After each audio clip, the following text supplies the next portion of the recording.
Frank Zed. Welcome to Unscripted Moments, a podcast about Propagandhi. Thank you. Thanks for having me. I'm delighted to have you here, Frank. Listeners out there may be familiar with your work, considering that you were recently shared on social media by the band Propagandhi. But why don't you just go ahead and tell listeners out there a little bit about who you are and what you do? All right. Well, I guess there's kind of two sides. One side, professionally, I'm a high school math teacher. Nice. But I started pretty late in life. I'm 43 now, and I started teaching at 35. So Mm, when I was 28, I decided that I needed to do something other than work in bars. yeah. So I went back to school, and that was pretty long. So now I'm Nice. I'm with that. Yeah, but music has been definitely like a defining thing for me throughout my life. Like it's the biggest turn that I ever did. And it started pretty actually funny when I was 6 or 7 years old. My dad gave me a guitar for Christmas, Mm-hmm. and he put it in an remote control plain box. So I unwrap it and I see a remote control plain box, and I'm stoked. Yeah. And then I open it up and see a guitar, and I am not stoked. So I put it in my room in the corner, and it just sat there for a few years until one day I traded tapes with a friend, and I got my first listen of Metallica's and Justice for All, and I was like, "What is this?" And I got to be able to do this. So I Yeah. I played that until it broke, until the guitar broke, and it was basically in my room doing play rewind with my favorite tapes for the next 10 years. Nice. Uh, yeah, in my early teens, that I got into a lot of punk stuff. The first ones being like Lagwagon, NoFX, Rancid, and that's when I started playing with music with some friends, stuff like that. And around 18, I got into more towards the metal side. I got really into bands like Converge, Cave In, His Heroes Gone, then Same. Tragedy, Yeah. Dillinger's Cave, and Neurosis, Ed Yeah. the Cave, later on The Haunted. Like all those bands were major. And so I played a lot of metal and death metal until I started back school up, and then I'm fortunate enough to have a nice little setup to do my own stuff, and I'm fine with playing drums, guitar, and bass. So I was kind of self-sufficient. It's better for everyone if I don't sing. So I don't sing, and I'm lucky enough to have a lot of friends who'll come and sing on my stuff, and they indulge me like that. So I'm pretty lucky with that. Yeah. So now I'm Awesome. still doing music under my own name, and I got a few projects going like the Lullabies, and I also got another project going that's kind of fun with some friends. It's called You, Me, and the Dummy Dummies. And with a name like that, I'm sure whatever you have in your head is exactly what it is. Yeah. Taking old songs and doing the gimmies thing on it, kind of. It's just fun. It doesn't take any rehearsals. It's a one take kind of thing. Yeah. Yeah, I'm actually seeing those all on your Bandcamp, frankz.bandcamp.com, where I'm seeing the DZ and the Dummy Dummies and Dave Z and the Dummy Dummies. Right. That looks like an awesome project. Is that pretty cool? Yeah, it's really fun because it's like anyone, if I ask you, well, you want to do an Elton John song or you want to do a Billy Joel song, everybody knows it. So it's just basically come in and do it. And it sure doesn't have to be perfect, as you heard. I love it. Well, I also before we were recording, I love the fact that you and I were at the same Metallica show this Right. past summer in Montreal for the for the 72 Seasons tour. Yeah. What a delight to realize that connection of like being in the same Yeah. room as somebody that I came to connect with months later. Absolutely love that. How did you find Propagandhi? Like where did they come into your musical journey along the way? Yeah. So I'm 43. So when I was in high school, say I graduated high school in 97. So around 93 or 94, I remember specifically I'm in gym class with a friend of mine, and we're doing anything except gym. And we're just sharing headphones on his Walkman. And he has a friend who had a friend who lived in the Winnipeg area, who mailed him a tape of how to clean everything. Nice. And I never heard back then. I was probably like I said before, I was into Lagwagon, Rancid, No Effects, and still Metallica, of course. But like I was starting to discover punk rock stuff, and then so he gives me the headphones, and I hear Anti Manifesto. I'm like, holy shit! Like Yeah. immediately, I am so turned on because it's got all the punk elements that I'm looking for, but it also has this kind of metal take on it, like the guitar picking and stuff like that. So it's not just first of all, it's not just power chords, and it's Hmm. not as simple as like, and with all due respect, of course, it's more of a complicated structure than like a Rancid song. Yeah. So I was like, what is this? Like I've had a Yeah. few of those. I had no idea this existed moments in music, and that was one of them. And Nice. you couldn't buy it. Like there wasn't in stores. It took a little while before that got in the stores. Once Green Day Dookie hit, and then all the shit hit the fan, then you could find everything everywhere after that. And then I bought it. But yeah, I listened to a copy of a copy of a copy of a tape for a long time. Yeah. So How to Amazing. Clean Everything was a big hit. Did you have you ever gotten to see them live at all? Do you have any stories of Yeah. seeing the band? I've seen them 5 times, I think. And I mean, it's flawless every time. Like musically, they're so on. And Yeah. I remember this one time in Quebec City, because I live in Sherbrooke, which is like an hour and a quarter from Montreal. So nobody comes here, but they do go to Montreal and sometimes Quebec City. And I went to see them in Quebec City. They were doing both towns. I think it was in the supporting cast tour. And I went to the Quebec City one because it was on a Monday, and I figured there'll be less people. And there was a lot less people. Like that place was empty. Like I was Hmm. shocked. I walked to the front of the stage and leaned on this to like it. There was no one, but the show they gave was like it was packed with a bunch of crazy animals. Like the show was perfect. The energy was insane, and I just remember like having done some shows with some bands as well.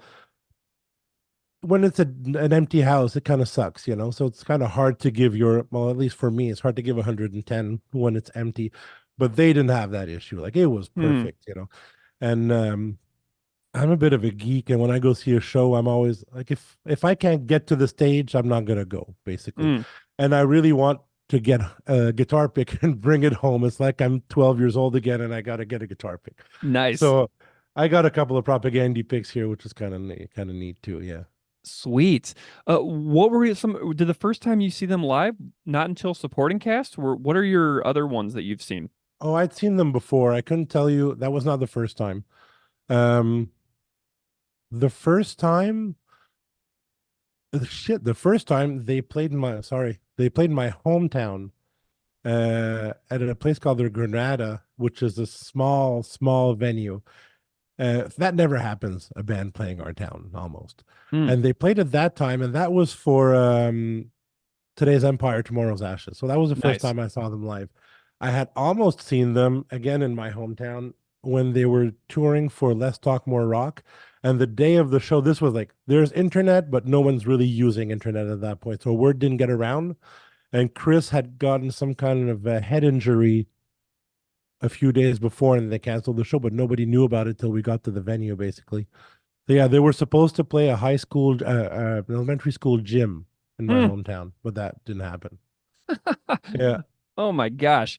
Um, yeah, that's cool. I never saw I never saw any of the trio lineups. I never saw it with John. I never saw it with Right. just Todd. The first time I ever saw them live was like 2007 with Beeve on guitar. So I never got to see one of the trio lineups. So I always love hearing stories about people getting to see that trio Right. lineup, you know, Well, yeah, I saw the trio, but I didn't see the original lineup though. I've never seen um with John. with John. Yeah.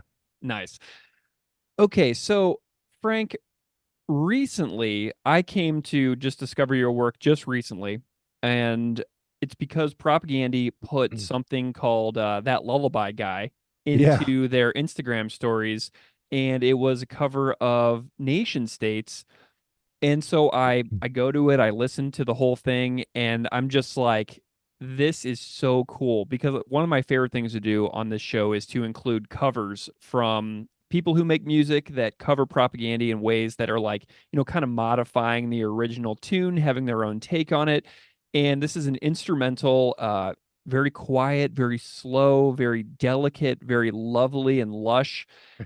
And so I went and I listened to a bunch of your stuff, and you've got a Lullaby Guy album on Bandcamp that I was listening to a lot with like all kinds of stuff: Guns N' Roses, Poison, you know, uh, Radiohead, Soundgarden, and it's just like so cool. I would love to know a little bit about the origin and backstory of your Lullaby Guy project that you just draw on from all these like legends of rock and roll and put it out Yeah. in this style and format. Well, first, thanks for that for that intro. It's nice to know that people are listening to it. Let me tell you that first of all, I was shocked when Propagandhi shared it because I put it out on my Instagram and I just mentioned, all the bands that were covered in there. So, and Propagandhi shared it. They shared it in their story, and they shared it on their Facebook page as well. Nice. And they actually took time to like write a post. Like I was super stoked. And Yeah. yeah, obviously the listens went up a lot when they did that. That was pretty really really awesome to see that. But that whole thing came about 10 years ago when my goddaughter was born. So that was my best friend and drummer at the time. So I decided to make these lullabies for him to kind of listen to with his daughter, my goddaughter. So I chose a bunch of songs from different styles that I knew we both liked, and that's it. It was like his gift kind of thing. And one day I just put it all on SoundCloud too, so that it'd be accessible without using a CD because I had made a few CDs. And then like years go by, and then I go on the SoundCloud after many failed passwords, and I see that I got like 150,000 streams on there, and I'm like, oof, bro, like who the hell? Why? So Yeah. I was shocked. So then I had the idea, well, why don't I make a bunch more and like make a few albums of this? Because the ones I had done already were all different styles, like from Metallica to Pink Floyd to Radiohead or whatever. Like it was all mismatched. Hmm. But I figured if I'm going to try and release something, well, then I want to go per style. So I figured have one that's more punk oriented with like classic Fat Records and Epitaph bands, and have one that's more 80s glam and metal, and one that's like 90s grunge and alternative. So I made three different albums and just recorded a bunch more songs that I liked. That is Yeah. so cool. And so now what I want to do is I want to dig into the one that you made for Propaganda Nation States. Right. So, whenever you are dissecting these songs and kind of interpreting them and bringing them into the Lullaby Guy style, kind of what is your process like for pulling these apart? How do you decide like what to include, what not to include? 'Cause some of the songs you do are like super long and like, like I'm thinking about like Cemetery Gates or something like that. Right. Like what's your process like for these Lullaby Guy tunes? It's really it's different for every song. You said Cemetery Gates, and that's probably one of the most difficult ones to adapt because there are some riffs that will never sound like a lullaby, no matter how slow you play them. And Mm-hmm. Cemetery Gates, there's no way to play that and it's going to sound like a lullaby. Right. So it's basically okay. Well, if I'm going to kind of ignore that part, then I got to put the melody of the vocals way up front, and so you got to play around with that because it has to be recognizable. Mm-hmm. So how do you make something recognizable when you're just taking away chunks of the song that aren't really, well, lullaby friendly? Mm-hmm. So yeah, so that was complicated. The punk one, the whole punk album is a little easier for the most part because a lot of at least 90s punk rock songs are quite simple in terms of chords and in terms of arrangements. It's like Mm-hmm. verse chorus bridge. So it's not that hard. Propaganda was one of the harder ones because they have more intricate structures, they have more intricate riffs. They're not and I'm not knocking what I'm about to say because I love power chord bands. Right. I don't get tired of listening to power chord bands, but Propaganda is not one of them. Right, exactly. So yeah, that takes some playing around. Yeah. What was interesting about this particular process for nation states? And I'm wondering if like anything was like difficult, like what was like most difficult about the adaptation for this particular one? Well, okay. So I chose nation states because not because it's my favorite Propaganda song is Without Love. Hmm. And I chose nation state though because just the massive, like everyone knows that song because of those Fat Record compilations, the volume 2 which had Nation State on it. So I wanted people to know the song. So Nation State is, in my opinion, I think the Propaganda song that most people will know and recognize. So I Hmm. went with that one, and uh even though I had listened to the song a million times before, there's nothing like sitting down and trying to play it to see just how intricate it is, And I thought, oh, this is going to be not, pretty easy. Nation state not that complicated. Well, no, there's some complicated stuff in there. It's so yeah, it's a lot of listening and going back and oh shit, I can't believe I thought it was a lot simpler than what it actually was. Are there any like specific things that this song makes you think about? Like there's so much packed in lyrically. I was wondering if there's anything that this song like, has you like a general takeaway for what this song kind of means to you. Well, this song, like when I listen to this song, it just brings me back to like a specific time period where, like that Fat Records comp and just discovering all these bands. And it brings me back to an era where all that punk rock stuff was like new. And basically I would buy an album just because it had the Fat Records logo on it. Like if Yeah. it says Fat Records, I'm gonna like it. And the same thing with the Epitaph Punkaramas. I remember they had Buy or Die. Mm-hmm. Remember those? And I remember putting like money in an envelope and sending it to them and hoping to get a CD back. So it just reminds me of that whole era. Um, and Propagandhi was a band that made me like pull up my dictionary, Mm. because there are no words I didn't know in a Rancid song or a No Effect song. But if you take a song like Nation State, uh, where I was like 15 or whatever. Well, publicly, like right out the second word of the song is to pull out your dictionary. Publicly subsidized. I didn't know what that means. I didn't know What does what that that even mean meant. exactly? Yeah. So that was the first for me of a band that I got to use my dictionary if I want to know what they're talking about. So Good Riddance also was another that had really, really good lyrics. But yeah, this song of Propaganda was a huge one because the vocals were so clear and in the front, like especially in the intro of the song, you can definitely hear what he's saying, as opposed to a lot of other bands where everything's at 10 and the vocals are kind of in the background. Well, this they're not. So like you can hear it right away, and you can spot your own ignorance right away with all the words that you you don't know. So yeah, publicly subsidized, privately profitable. That was that sticks out to me. Or lyrically, born, hired, disposed, as pessimistic as it may sound, was like holy shit, like yeah, Yeah.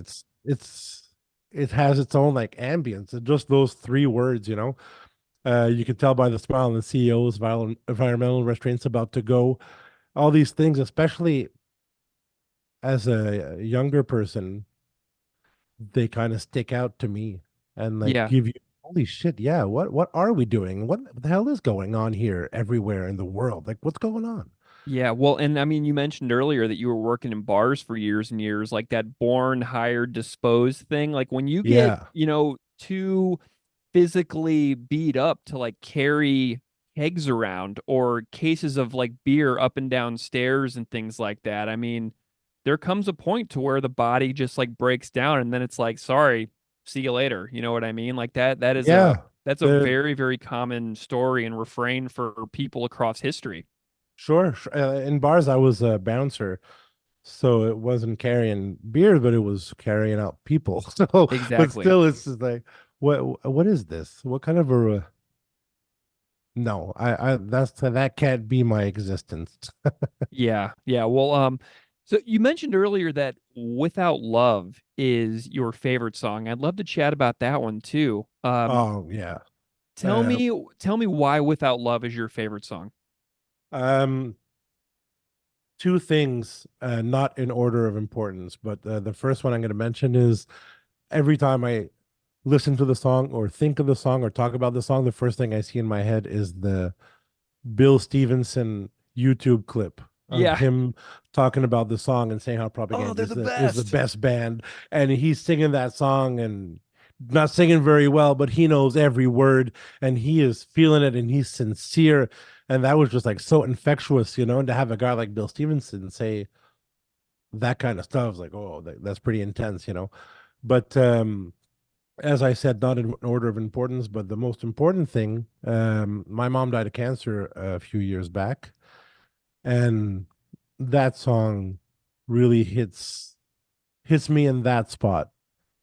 lyrically. No amount of money, drugs, or tears could keep her here. What purpose did her suffering serve? It's hard to not get emotional just saying that to you, you know. So Yeah, that yeah, that's yeah, that's a big one lyrically. yeah. Did that song hit you out of the gate? Has the meaning for it changed since 2009 when it was originally released?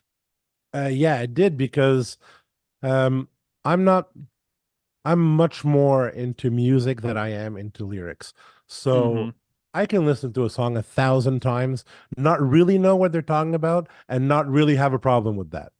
Uh, so I was like that with this song. You know, like I could have quoted a few sentences, but never put in much thought as to what they were actually saying. But with time, when my mom passed away, then when I do hear that song, well, then I've actually sat down and actually read the lyrics, like not even in the context of the song, just read this. And God, those lyrics, they're just so good. I held her in my arms, reduce, please don't leave me. What will I do? It's just to me, it really reminds me of that whole unnecessary last year of cancer suffering for my mom.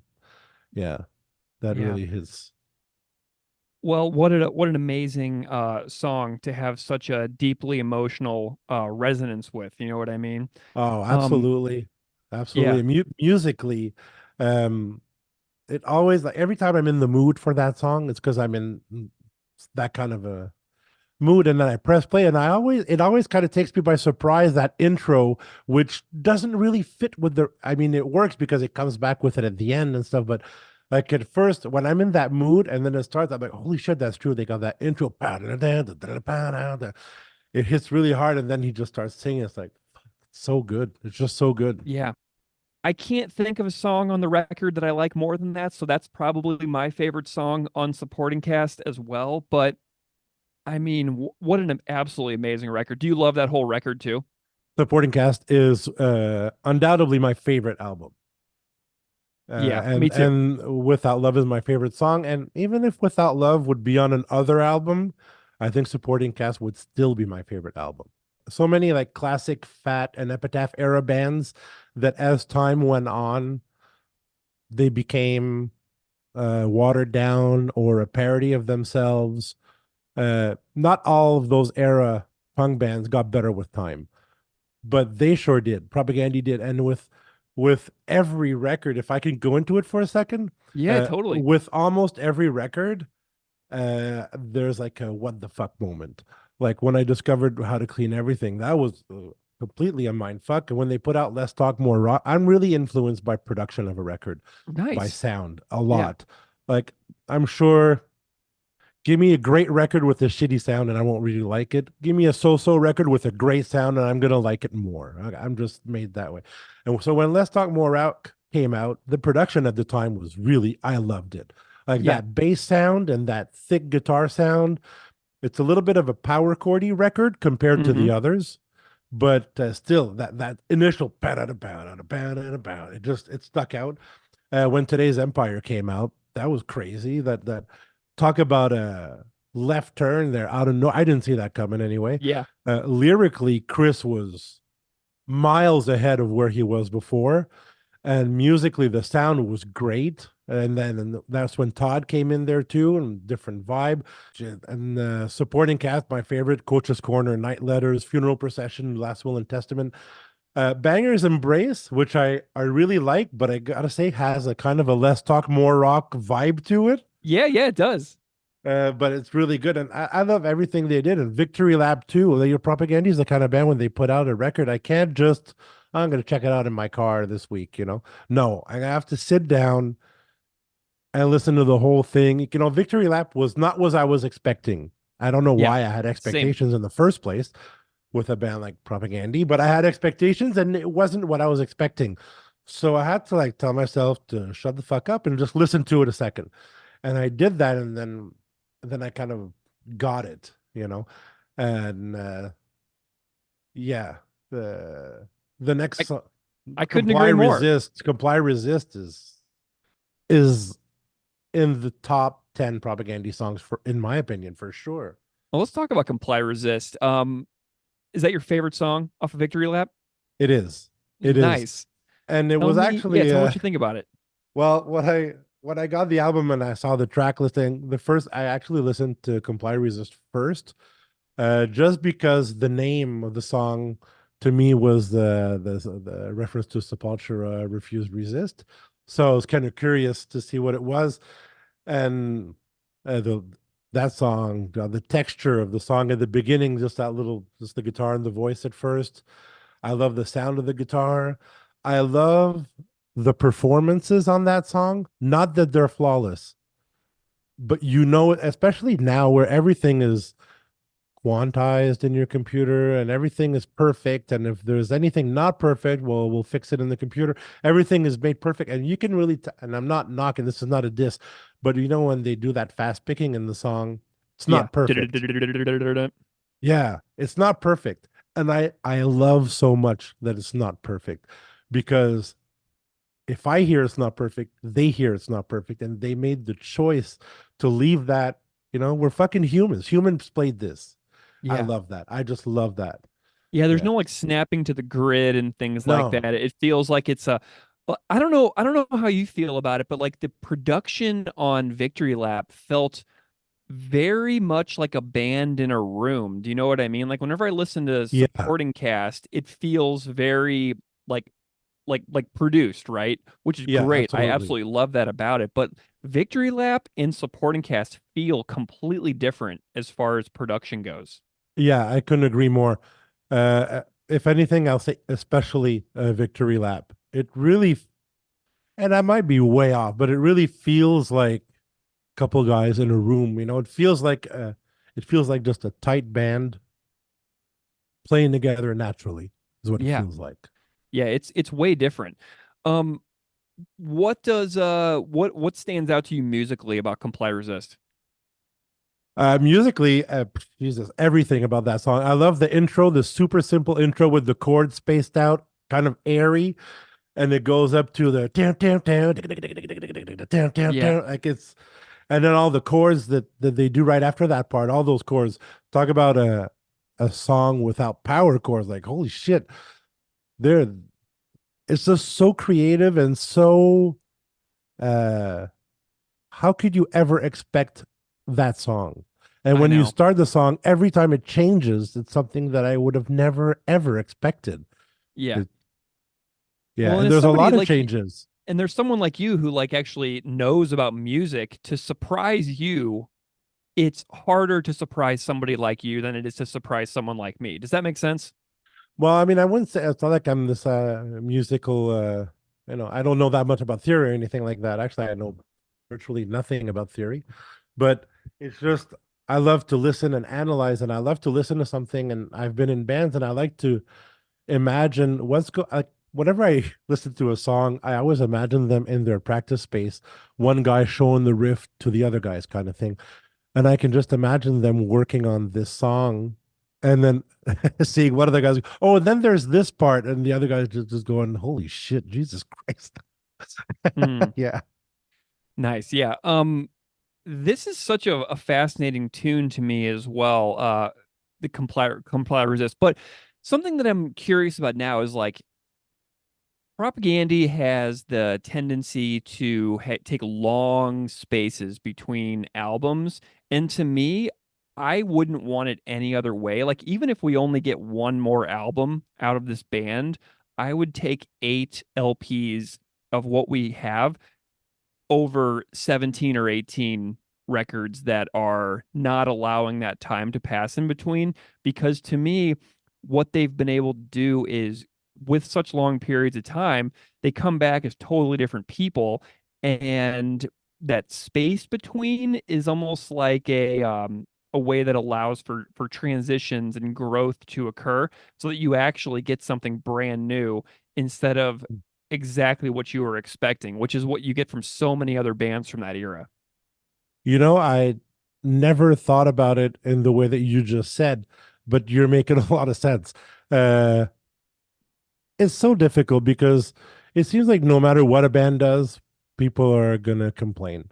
Mm-hmm. When a band stays the same, they're staying the same. And when a band changes too much, well, they changed. And I'm no different. I'm just like everyone else. I'm I've done that, you know. Like if I take for like a band like Against Me, Mm-hmm. I love early Against Me, and I love New Wave is fantastic. Mm-hmm. White Crosses is great, and Mm-hmm. then, in my opinion, after that, it kind of goes south a little. I personally like it less, Mm-hmm. but I mean, of course, they're changing. The Right. decades have gone by. And what you're saying is absolutely true with Propagandhi. If a decade goes by between two records, I mean, Victory Lap was 2017, I think. Yeah. Yeah, so I mean, and they're recording now, so I can't imagine, nothing before 25, if you know. So that's a long time, and you're absolutely right. And it's not going to be different because they're trying to be different. It's going to be different because they're different people. They have different writing things, they have different listening habits. Everything changed. Who Yeah. hasn't changed in the last 8 years? Yeah, it's crazy to think about the length of time between Victory Lap and this forthcoming Yeah. record, whatever it's gonna be. It's by far the longest gap. Oh yeah. They've never really gone more than 5 years. And for years and years, like 5 years was like the running joke. Like it's been 5 years, Propagandhi's back. But now it's gonna be like, oh my God, it's gonna be like 7.5 years or Yeah. something like that for this whatever comes next. So I'm excited about it. So much Yeah, has I'm really happened in the excited. world since Victory Lap as well. It's been a lot. Um, Geez, yeah, since 2017, it's oh my God. yeah, everything is so different. Well, Frank, I am so grateful to you for coming on and hanging out and chatting about your Lullaby album, that Lullaby Guy. Um, do you want to go ahead and like tell listeners like where they can find you and follow along if they want to check out more of your work and beyond what we've done here today? Yeah, sure. Thanks. Well, everything it's not everywhere online. It's not on all platforms because some platforms are harder to put cover songs on than others. Mm-hmm. And it's not like I wanted to go out and buy 39 licenses of Right. songs because let's face it, if I make $20 with this, I'll be really happy. Sure. So, but Spotify and Tidal and Pandora, they let you put cover songs on there, and they take care of the royalties on a per stream basis. So that's where they are now. What you're listening to on my Bandcamp is my Bandcamp with like all my projects kind of combined, but I can't say that all the lullabies are there right now. But I shared this on a few pages, and I've had a lot of people ask me like, where else besides Spotify can they listen to that? So I'm just gonna stick it all on that Lullaby Guy Bandcamp. So I guess Awesome. if you Google that in a week, it'll be somewhere. Well, I love your that Lullaby Guy album that you do have up on Bandcamp, so I'm excited that you're doing the other one because yeah, I actually do use Bandcamp for streaming music. And it's really great, and it's actually that Lullaby Guy record is actually up on Bandcamp as a free download as well. Yeah. So you can get the whole record, though not the punk one yet, but one that has like Soundgarden and Faith No More and Against Me. You did an Against Me one on there. Yeah. See, those are Metallica. basically the ones that I did for my goddaughter. Those were like the first batch that I did. Those are all free, but everything on my all my Bandcamps is all free downloads. Love it. Well, Frank Zed, that Lullaby Guy, thank you so much for joining me and coming on and chatting about your love of Propagandhi. It's been a pleasure, man. Yeah, man, absolutely. Thanks a lot for having me. This was a lot of fun.